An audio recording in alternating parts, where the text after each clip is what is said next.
Hey guys, today I'm here with Brooke Hartman. She is the founder of Sea Lustre, which is a jewelry and clothing brand.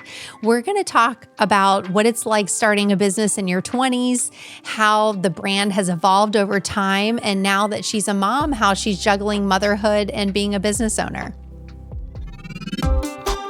Hey there, and welcome to the Cinnamon Effect podcast. I'm your host, Kimberly, and I'm thrilled to have you with me on this vibrant journey of discovery and growth. This podcast is your go-to space for embracing intention, where you'll find clarity on your unique path, deepen those meaningful connections, and unleash your creativity like never before. We'll explore how to build unshakable confidence and celebrate the beauty of gratitude, all while savoring the calm that consistency brings to our lives. Thank you for being with me. Let's sprinkle a little cinnamon into your day and make life sweeter, healthier, and more fulfilling.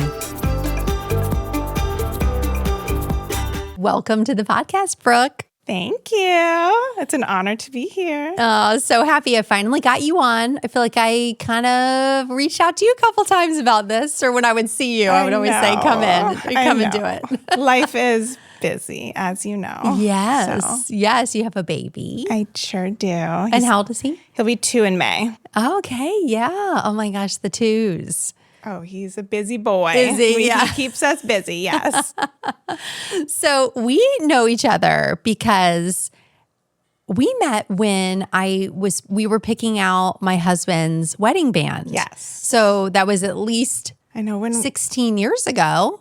Wow, really? Yeah, it was around 16 years ago because we married 16 years this year, which seems like crazy. What year did you get married? 2010. Okay. Wow. Yeah, so we go way back. We go way back. That's a long time, right? Yes. So we came to see you, and I remember just thinking, oh my God, love this girl, and you've always been just such a ray of light. Thank you. You're so sweet. So we've known each other a long, long time. We have. But now you have your own clothing line, you have a store, you have a massive jewelry and clothing brand called Sea Lustre. Yes. And so when did you start that?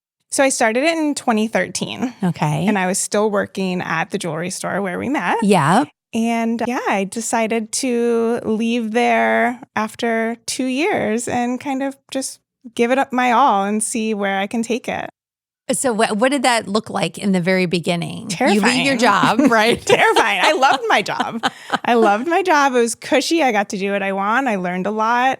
My boss, female mentor, to this day, I talk to her all the time. Aww. She's amazing. Yeah, so it was hard, but you don't know until you try. So how old were you at that time? Oh gosh, I don't even know. So how old was I when I got married?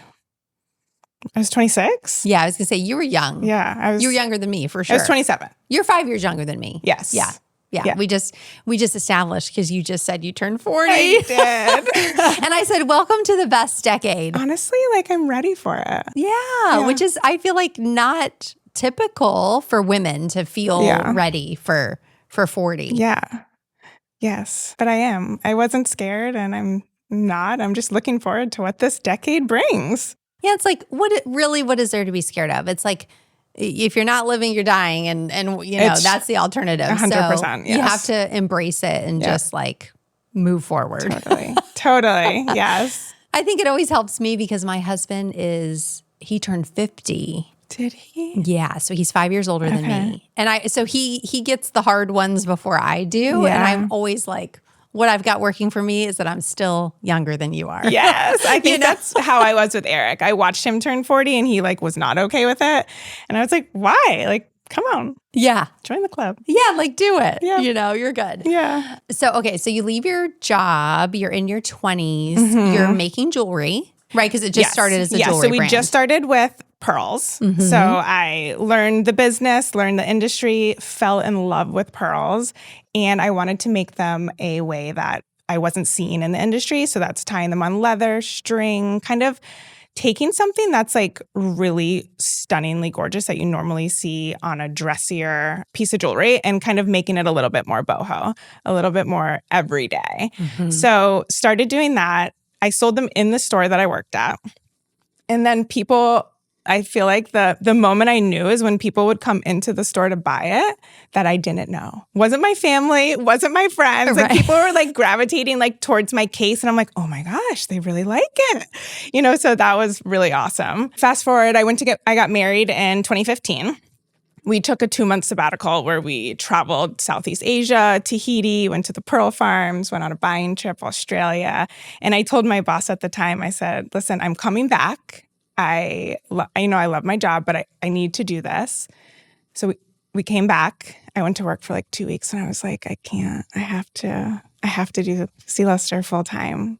So hit the pavement running. I actually met Hallie at Rapunzel's, cold called them, walked in with my pearls. Oh, wow. Which she taught me a lot. We could talk about that later. And just tried to get as many wholesale accounts as I could. And I had a number, like a goal number in mind that when I hit this number, like that's when I was going to leave the jewelry store. Like a sale, like this many sales. Like once I like hit this number and I gave myself a big number and I'm like, okay, once you hit this, you're going to go. And we did. And my husband was fully supportive and he's like, do it. Oh, wow. So we did. Yeah. Do you guys do the business together? We do. Sometimes we worked more together every day, but it didn't work for us. It's hard to work with your spouse. Too many cooks in the kitchen. And it's my kitchen. Yeah. So, love him dearly, supports everything that we do with Sea Lustre, but he does work with the company, but not with me directly. Oh, okay. Okay. A little separation there. Yes. Okay. It's good for you. So you were you making everything in the beginning, making all the jewelry yourself? Yeah. Okay. Well, no. I did have somebody who worked for me. We Okay. worked in the bedroom of my spare bedroom of my house. Okay. Little tiny Tequesta house. Yeah. And then we grew out of that and got the store, which was not open to the public for about 3 or 4 years. Okay. And then we started doing like small little open houses, pop-ups and that kind of thing. And just kind of organically grew into now we're open all the time. Yeah, you're open all the time. Yeah. And it's the cutest store ever. Thank you. Yeah, I always say, like, if you're in, obviously in this area, I feel like everyone here knows you and knows the store. But like if you're in this area, they have to come. And it's not the Bridge Road in Hope Sound. It's the Bridge Road into Cuesta, right? Little tiny Bridge Road into Cuesta. I feel like people get confused by that Very much now. so, every day. Yes. Yes. You get a lot of calls about that. Yes, we do. I remember, well, I still have it, obviously. I have, and I should have worn it today. I have the leather necklace with the pearls, the long, like, layer, and you could wrap it. Yes. I own still that. a classic. Still make them today. Yeah, wear it as a belt, wear it as a necklace, wear it a million different ways. Yeah, wear it as a belt. I never think about cute. that, but Yes. so cute. Like so, put it so right cute. through the loops. Yeah. And do a little tie. Was that like your first item? No, my first item was like a really bright colored macrame and pearl bracelet. That was the first bracelet I ever made. Okay. Yeah. Okay. And then it quickly grew into leather, lariats and all sorts of different styles. Yeah. How did you know when to expand from jewelry to clothing? Ooh, Was that something you always wanted to do? Okay. No, organically grew into that. So I knew that I wanted a small resort line. And it's funny because I didn't want dressing rooms at the store. Like I just wanted it to be something like with mirrors and you just like can tie on and kind of get a feel for how something would fit, which now we have 3 dressing rooms. So that's not like, but we back up a little bit.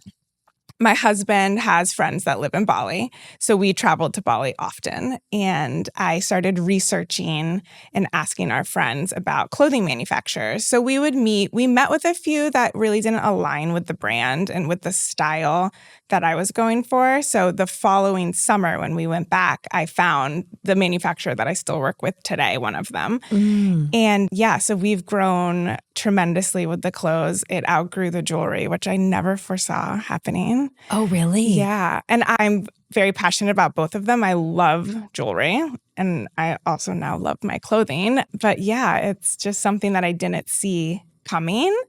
And we did the shoes that you and I both have. Then we started shipping containers of Balinese furniture to the US, which my husband more dealt with. So that's kind of the aesthetic in the store. So we did like 5 or 6 containers. And then 2020 happened. Tariff shipping container prices went through the roof. So didn't do that anymore. It just wasn't something I loved. Yeah. Okay. So we don't ship the furniture back anymore. Okay. And yeah, it's been fun. It's been ever growing. Yeah. And I'm sorry if I'm jumping around a lot. No, I love this story. Cool. And then continue to go to Bali a couple times a year and continue designing and sourcing fabrics and being a fit model and driving around on our scooter to all of our different appointments. And yeah, it's amazing. So you're the model. Yes. You're the model that everything gets tried on Yes, first. I was the fit model. Now I haven't been back to Bali since my son was born. So now I'm not the fit model, but luckily we have friends over there that are my size. Okay, that's awesome. Yeah. I feel like everything looks cute on you though. So everything looks cute on you. Our demographic is huge. Yeah. I say we sell from 8 to 80. I mean, like there's a style dress that I would wear. And then I have women that come in their 60s and 70s and they try it on and I'm like, damn, that looks good on you. Yeah. And they rock it better than I do. It's so funny because my mom, I buy stuff for my mom, Your my mother-in-law. rocks the Cape Town dress. I already know. She has it in like, I don't know how many prints you've gotten for her, she's gotten, but yeah, that dress looks really good on her. So many prints. I'm like, Mom, you cannot go wrong with that dress. You can dress it up, dress it down. Yes, you can throw a jean jacket. yes. Yeah, like whatever. Totally. It's so versatile. That's one of our best-selling dresses. It's such a great, and the patterns and everything are so bright, so beautiful. I always have like my favorite, patterns, but those dresses just kind of like run the gamut. And it's like legit my summertime wardrobe for sure.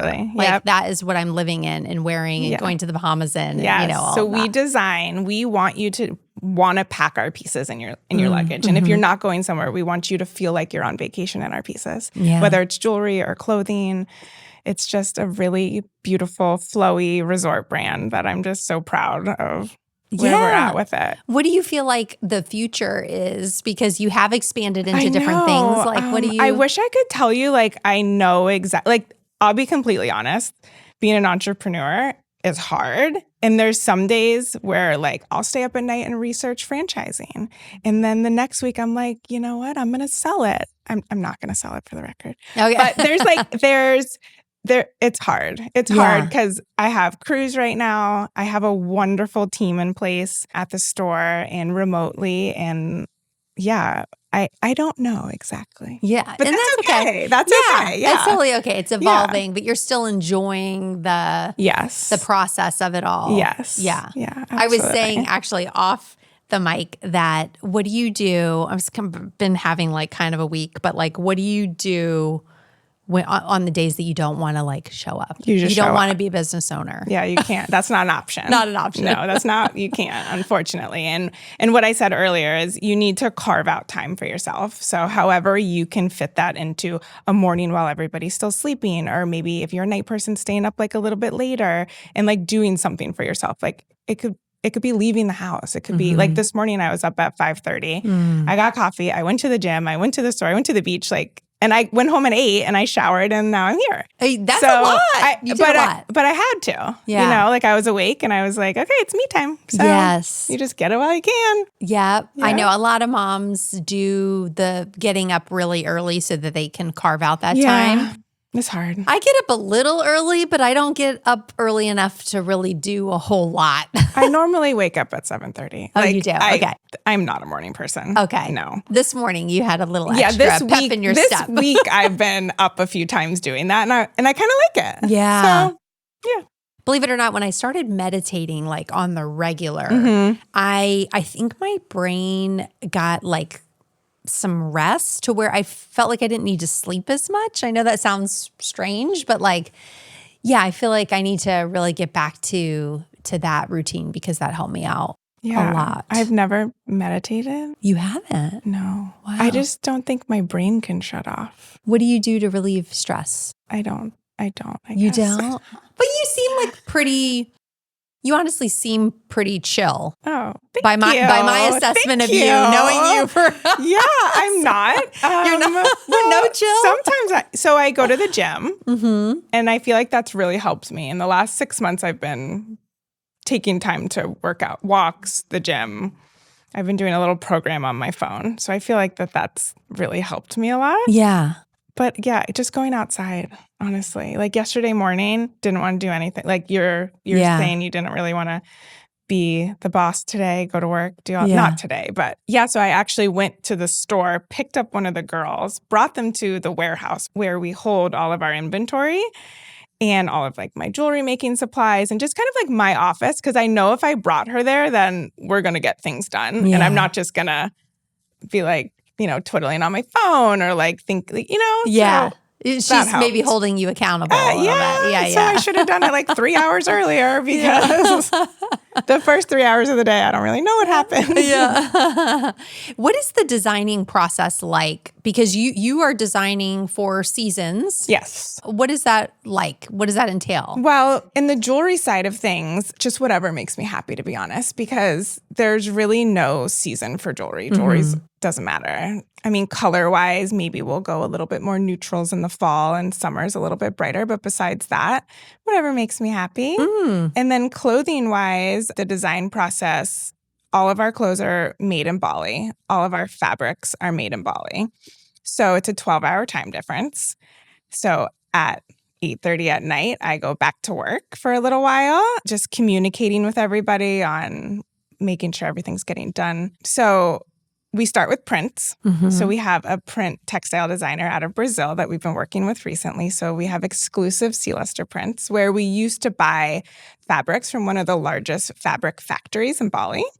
So that's new. Very exciting that they're all exclusively made for us. That's cool. And then I'm drawing them out. So I draw them out. I don't know if you've ever seen it like on our social media. Maybe, Okay, yeah. So we like do sketches. I do measurements. We send it in. The patterns are cut out on paper, sewn, sent to me. And then we just try them on and kind of tweak them from there. I got a big shipment yesterday of linen, which is very exciting. It's, I'm wearing a linen top right now. I love that. It's very cute. Very soft. It's 100% organic flax linen, which is super breathable here for South Florida. And I just got like maybe 300 samples. Wow. Which is not all. Let me back up. There's about 300 samples, but there's about 5 prints of each one just to see fabrics and all of the things. That's a lot of pieces. I've seen you actually when you do like an unpacking of some of them and you're like trying them on. I'm always like, ooh, like I love that. If I had more time, I would have done it yesterday. You would have. Yes, but I will do some because I love the feedback. I love feedback directly from the customers and clients who follow us on the socials. So we listen. Like if somebody like wants something brought back or if they want a style made a little different, we do take it into consideration because obviously we're designing for you guys. Yeah. Where is your clientele? Like, obviously, it's a perfect fit for Florida, right? But do you have like certain regions where your clientele kind of? Yeah, so we have a sales rep on the East Coast. So we sell from New England all the way to the Bahamas and St. John. Yeah, we had about, at one point, probably 150 retailers carrying us. Wow. Yeah, so the demographics all over. We had California. I mean, our West Coast sales rep is not repping the brand anymore, so we don't have any representation on the West Coast at the moment. But yeah, Carolinas, the Cape, all over. Yeah, a lot of Florida, a lot of the Carolinas. We're in, Oh, that's interesting. Yeah, I guess that makes sense too because they're coastal. But we did just ship a few big boxes to the Exumas, and I really just wanted to take it there myself. Oh my gosh. Do you know of all the places in the Bahamas that I've been and I go every year, never been to the Exumas. I haven't either. You haven't? Tori, who's worked for me for a very long time, she lived there for 10 years. Oh, wow. So we always say we're going to do a brand campaign there. Oh my gosh, you should. Because we have to. You have to. I know. Yeah, especially now that I just said it on this podcast. You're going to manifest that. Yes. I want to come too. Yes. I can do something. Yes. I can do something for you. I feel like if we're there. I know it's weird because the weather sometimes has been, and it's so small that you have to book it, I think, pretty far in advance. And oh, really? We're okay, like more Know. spontaneous. Same. Or so I've heard. I'm not a planner. So I've heard. Yeah. We just go like the following week. Right. Like, let's just make this happen. Yeah. So I saw that you just went to the Tucson Gem Festival, right? Yeah. Is that what it's called? Show. Tucson Gem Show. And I feel like I've watched you over the years going to that. I'm like, want to go there so bad. You have to. It looks so fun. It's amazing. Talk about that because I know it's probably very overwhelming. Yeah. So it's a sourcing trip for us. So it is the world's largest gem and mineral show. So there's about 50 different shows happening all in downtown Tucson. Some are open to the public, some are trade only. So we hit our favorite ones. We went over 72 hours, my sister and I, and we bought basically for the year. You can't go knowing what you're looking for. It's like Target, right? Like you go into Target and things just choose you. Like that's how Tucson is. Okay. So it is amazing. And people watching to the 9, but if you're in the jewelry industry, you have to do the Tucson Gem Show. Wow. It's amazing. Yeah, it lights me up every time. It does. You come home and you're just like, okay, let's go. Like we're making this, we're doing this. And you source everything that you're going to use at that show. Basically, yeah. And you're picking it in 72 hours. People come from all over the world to exhibit. So India, Mexico, like there's just gemstones you won't see anywhere else. Is it any of it finished pieces or? They do have finished pieces. Okay. We don't buy finished pieces. And with the metal markets, we talked a little about this being so high. I mean, gold's like $4,600 an ounce right now and silver is like $100 an ounce. It isn't something that we do, but there is finished jewelry pieces. But I would say maybe only 25% is finished. The rest is just raw materials, which is so fun. I bet. You would love it. Yeah. Yes. No, I know I would love it. I know you it. love all the So you can gemstones. come as just like a regular person to Yeah, check like if everything you're out too. going, yes. So there's shows just open to the public. You don't need to pre-register. You just walk on in. And I mean, there's like dinosaur fossils built, like huge. It's amazing. Meteorites.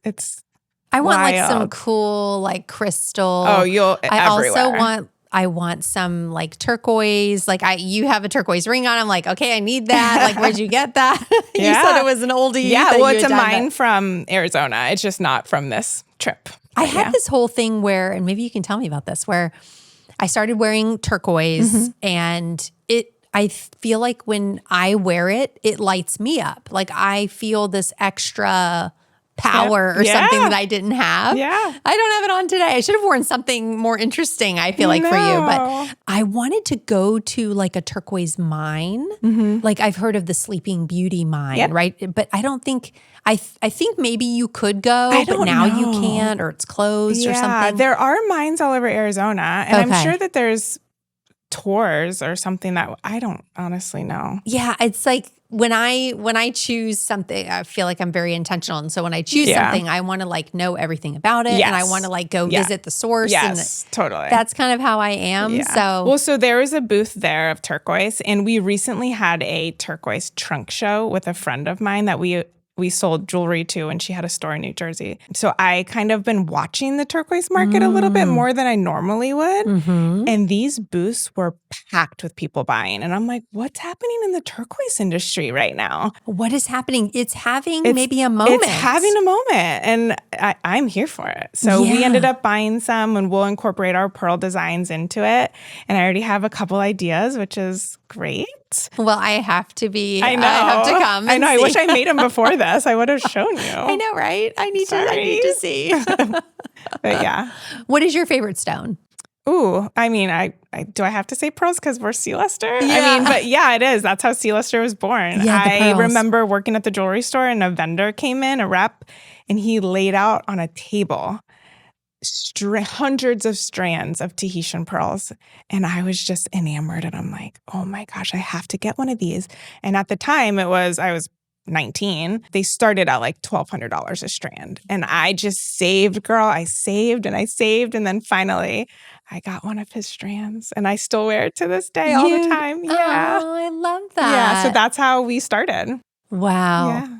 Is from that strand that you purchased from him. From just seeing them in the jewelry store and me getting my first one. Yeah. Yeah. You really did make pearls cool. Thank you. Because I think that, it's not your grandmother's pearls. Yeah, no, they're different. Yeah. What makes a Tahitian pearl different from like a regular pearl? Because they're cultured from a black-lipped oyster, and they're only grown in French Polynesia. Oh, yeah. wow. So they only come from one region of the world. Okay. Yeah. And you had never been to Bali before? No, I haven't. My husband he's a big surfer, so he would go. Yeah. I knew this. Yes. Yeah. Yeah. So he would go on these trips. And was he like, this is where you need to go to get the pearls? No, so we actually don't buy pearls in Bali. Oh, so you they're don't? from Tahiti. Oh, okay. Yeah. Oh, Tahiti. Okay. Yeah. Gotcha. So, but we have some jewelry made in Bali. So they're big in silversmithing. There's a whole village in Bali that is just silversmith. Wow. What's it like visiting there? Beautiful. Yeah. I love it. What is, I feel like it's on a bucket list. Yeah, it's mine, amazing. You would love Ubud and the temples, and it's very, very busy. And there's a lot of people right now. Yeah. I feel like it's been on a lot of people's bucket list, but I feel like there's a lot of expats that go there and they live there. Yeah. So it's last time we went, we almost want to try like a different island in Indonesia that maybe isn't as easy to get to, and just kind of see like what it's like with it being undeveloped. But I mean, it's very much third world. But there's little pockets of Bali that are just so special. Yeah. I bet it's amazing. And everybody should go. If anybody goes and they have any questions, like reach out to me. I'm happy to help you with villages or places to stay and all my favorites. I love that. What's the travel like to get there? It's about 36 hours. Okay. Yeah. And you're connecting. That's why we haven't gone with the baby yet. I was going to say, when are you going to bring him? Or is that? Yeah, maybe when he's 3. Yeah. Yeah, I'd give it another year. Yeah. I just don't want to put him on that flight. Yeah, it's a big one. Big one. So the full leg? No, so you're Miami to Dubai, 16 hours. And then Dubai to Bali is 12. Okay. And then you have, usually it's like a 10 or 11 hour layover in Dubai. Wow. Yeah. It's like days. Gosh. Yeah. That's why you have to go for a while. Have you spent time in Dubai? No, we actually never left the airport. Oh, interesting. Eric was just talking. There's a wave pool out there now. Yes. So he wants to go just fly out there to do that. And fly out. Oh my gosh. So it's funny. I was in talks with, there's the wave pool, I think, is it Kelly Slater? Yeah, in California. About going to that one with Raymana. I don't know who is that. Oh, Raymana is the guy. I know you've seen the videos on social media. He's like a heavy set guy, very heavy set. Okay. And he is in this wave pool, and people will have like zero surfing experience, and he will like get them up on the board, and he's doing it as he's surfing. He's like on his knees, and he's like helping this other person, and you're just like, he's not going to make this happen, and he does. That's like, amazing. He's incredible. Yes. I don't know his whole like backstory, but it's very cool. I feel like I want to go to one of those. I want to go to that too. Yeah. I don't know if it's invite only, or I don't know how that works. Yeah, there is some kind of stipulation. That would be so fun. But do you surf? Longboard sometimes. Okay. I feel like my arms are going to fall off when I paddle. If somebody wants to push me in, I'll surf. Right. Yes. What is your like social media? Was there any strategy behind it? I feel like you're so good on social media. Thank you. I was just telling Amber, like, I struggle with it because I am putting out a lot of content through the podcast, but like the personal stuff is what I kind of just struggle with more. I'm like, what do people want to know? Like, I would just do it feels natural. Yeah. Like there's some days where we're very strategic and we're posting campaign photos with models and where we're shooting and how to style. And there's other days where I'm like, look, I just had this boucan sandwich, you know? So it's whatever you're feeling. Which I hear is amazing, by the way. It is so good. Yeah. It is that good. But yes, it's kind of all over the place. Sometimes when I don't really know what to post, but I want to post something, I tell the girls, I'm like, I kind of raw dogged our Instagram today. Sorry. So it just comes like naturally to you. You're just kind of like, I'm on it. I thank you for saying that I'm so good at it. I don't feel like I am, but thank you. I think you're good. Thank think you. you're good. And you're really good at just like letting people into your life and your process. I want to show people Sea Lustre, like why I love it. I want to show people wearing it and how they're styling and where they're going and just that they feel really good in it. Like that's like the best feeling. So I want to show people that. Have you ever struggled with like self-doubt, imposter syndrome? Oh, sure. Like, how do you like pull yourself out of that? Just shut your phone off. Just don't look at anybody's socials anymore. Yeah. Like if you're feeling like, oh wow, like this person's doing that thing, like why? Just don't look at it. Unfollow them or just shut your phone off. You just go outside.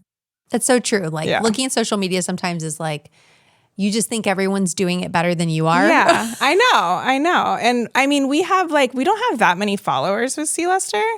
And I feel like we should have more, but I've never hired an influencer. Like I honestly don't know if I should or not. Like sometimes if somebody we know, like we have a little like girls chat on our Instagram. If somebody's traveling, I'm like, reach out to me. You need a new dress. Send me a couple pics. But besides that, it's just grown organically. But I mean, we don't even have 10,000 followers, but I do feel like we have a really wonderful customer base. Yeah. So it's not really, I guess, about the followers, just connecting with the ones that align themselves with us. Yeah. I think people feel like a loyalty with you, maybe. I think it's like they want to see me. Like anytime I post something about the baby or about just kind of like life, you get like a bunch of engagement. Yeah. But I'm kind of private, so I don't want to like share everything. And like my personal Instagram is private only because I post pictures of my baby like every day.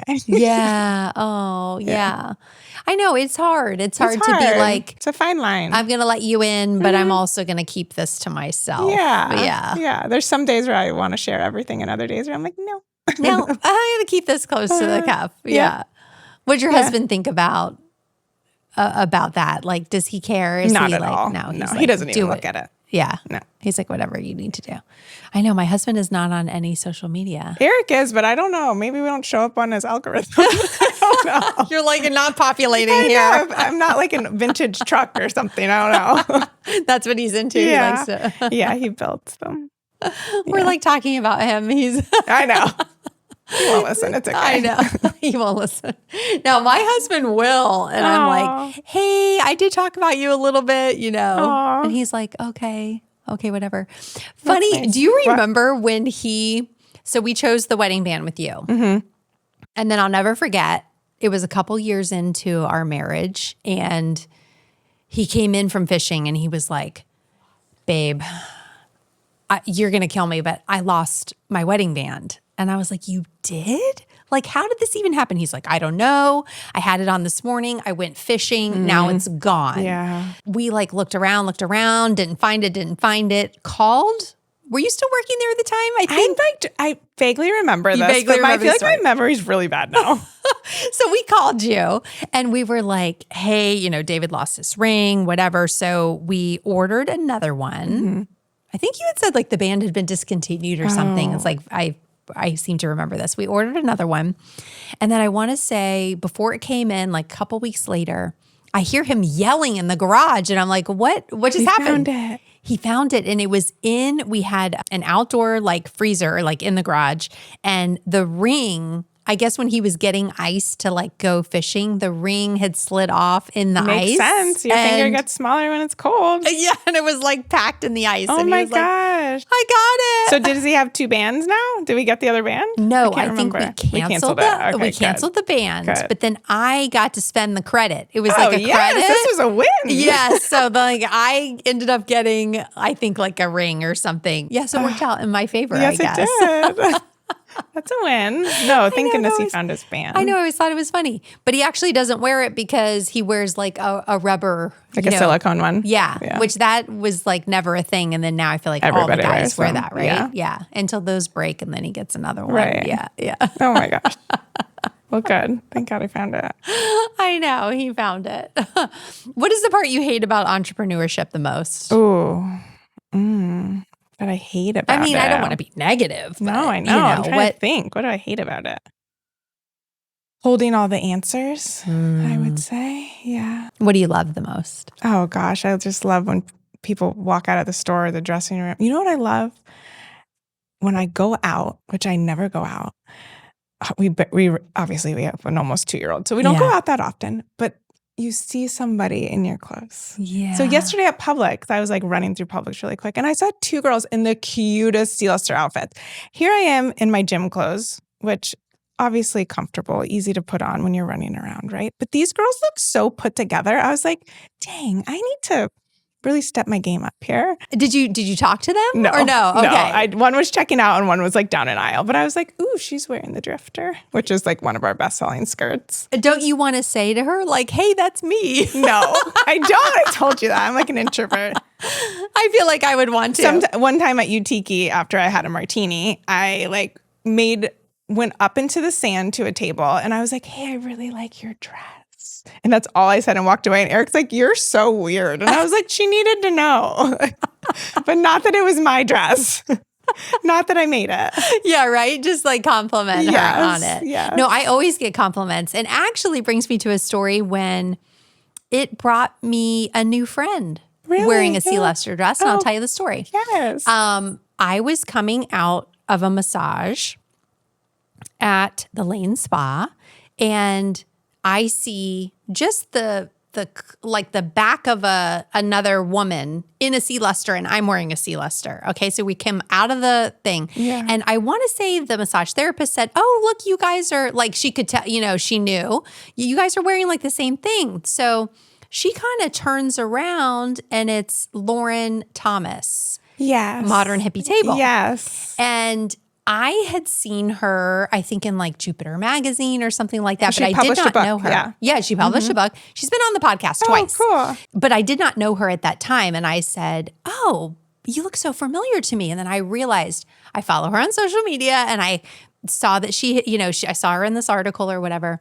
So we got to talking and became friends, realized that we had so much in common. We'd gone to the same art school, like all of these things, but like wearing the dress. Yeah. And we saw each other and we were like, oh, like you look cute. No, you look cute. Like that kind of thing. What a great the best. story. It's like a little club. It is a little club. It is that a little club. makes me so happy. Yeah. So that's what lights me up. Yeah. Do you feel like you would you have retailers across the country, but would you open another store anywhere else, do you feel like? Maybe. I'm not against it. Yeah. Yeah. I feel like you're open to...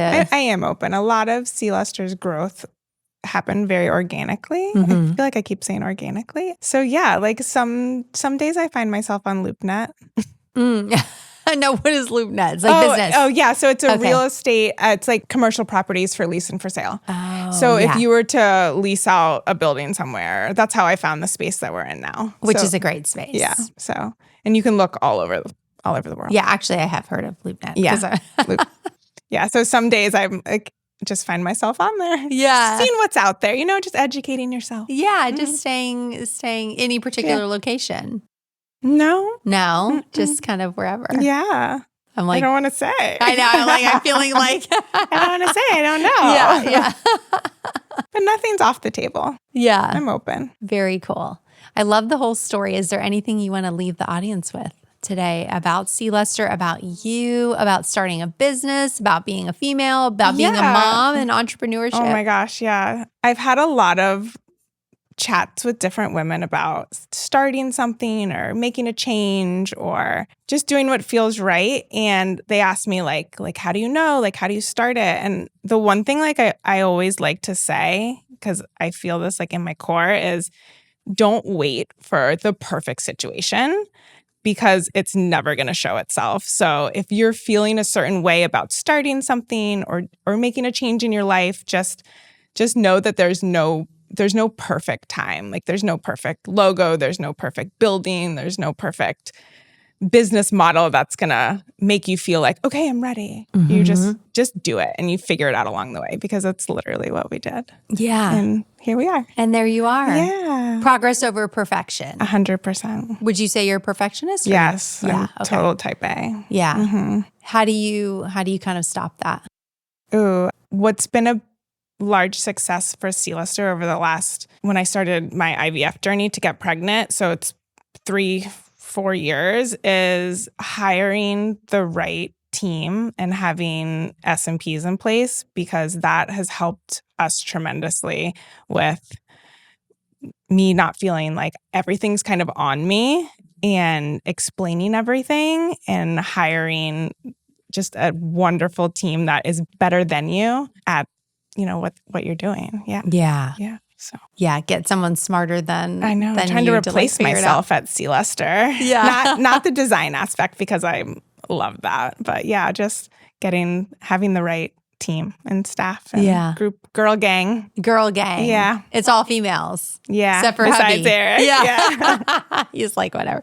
Do you want to talk about the IVF journey? Yeah. We tried for 5 years and nothing was happening. So went to a local IVF clinic, Dr. Taylor. She was amazing. And we have our little miracle baby. I suddenly lost my dad in 2018 unexpectedly.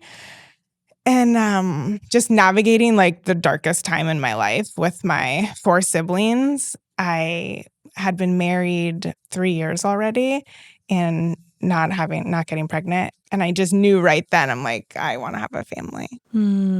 And we kind of talked because I have an only child that you're. Yeah, we're one and done. This was a very, very hard journey. Yeah. Like all of like the IVF warriors, like we call ourselves, you know, it's the strongest group of women ever. Yeah. It's wild. Yeah. And I don't want to do that again. Yeah. You know, he's perfect and I'm 40 and we have our little family and it's wonderful. Yeah. I like being a family of 3 too. I think it's very sweet. And I did not go through IVF, but I did have kind of a difficult journey to having a baby. So I felt the same way. Like, I think I'm good. I felt good. Yeah.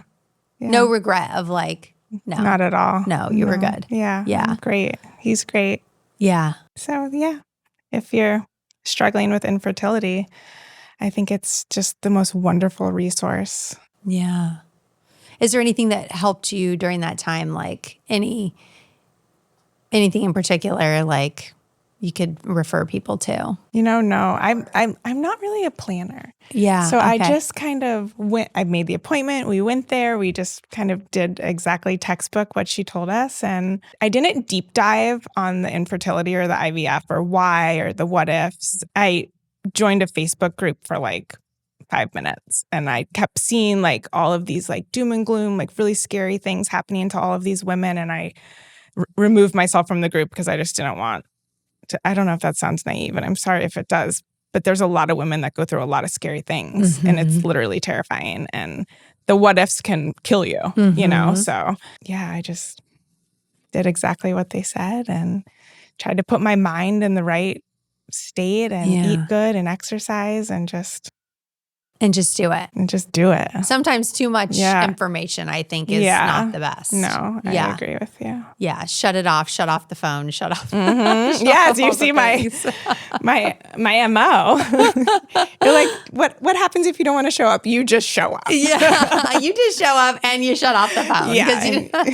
Get rid of the noise. Yourself. Get rid of the noise. Yeah. Get rid of the noise. That is so important. Yeah. I think when you're also like a trailblazer like you are too, to think like you have to shut out some of the things because you've got a path that you're on and you're focused and you can't let all of that get in the way. Like, very important. Well, maybe I should do it like this. Or maybe I should do it like that. Don't go backwards. Just go forward. Yeah. Just go forward. I know. Yeah. Well, Brooke Hartman, I thank you so much for coming on today. Thank you for having me. Yeah, tell everyone how they can find Sea Lustre. Yeah, so find you. Instagram, Sea Lustre. Our store is in Tequesta. Just Google us. It's SEALUSTRE. And just come over and play. We have a wonderful store and we'd love to have you guys. Yeah, it's a bright, beautiful, very happy store. That's what everyone tells me when they walk in. It's the best compliment ever. It's the best. That it just feels good. It does. Yeah, it does. It just feels good. It's very, very happy. The best. Yeah, so you guys have to check it out. Thank you. Thank you. Thanks for tuning into this episode of The Cinnamon Effect. If you enjoyed our time together, don't forget to hit that follow button on your podcast app and sprinkle a little love by leaving us a 5-star rating and a quick review. Your support means the world to me. For even more goodness, check out the show notes where you'll find links to some of my favorite products. And don't forget to visit thecinnamoneffect.com to connect with me directly or to grab your TCE Gratitude Journal, your next step towards a more grateful life. I can't wait to spice things up with you again next time. Stay vibrant, stay inspired, and remember to add a little cinnamon to your life every day.